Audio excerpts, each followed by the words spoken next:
કચ્છની ઓળખ ગણાતા સફેદ રણમાં રણોત્સવનું આયોજન સમયસર કરવામાં આવતું હોય છે।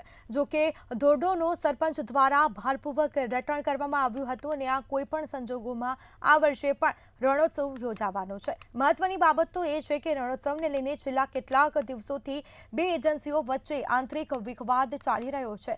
ત્યારે આ સમગ્ર મુદ્દાને લઈને પ્રવાસન સાથે સંકળાયેલા ધંધાર્થીઓ સહિત ભાજપના હોદ્દેદાર અને ગામના સરપંચ દ્વારા ભુજમાં બેઠક યોજાઈ હતી અને જેમાં આ વર્ષે રણોત્સવ યોજાશે કે નહીં તેના પર મનોમંથન કરવામાં આવ્યું હતું।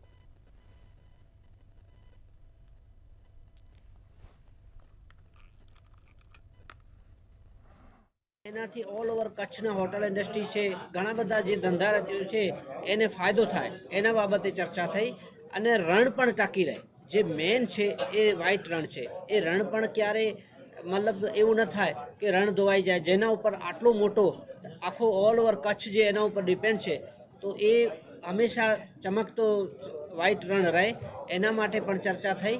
અને જે દર વખતે રણોત્સવ યોજાય છે એ નિયમિત રીતે આ વખતે પણ યોજાય, એ 100% યોજાશે એની હું પણ ગેરંટી આપું છું।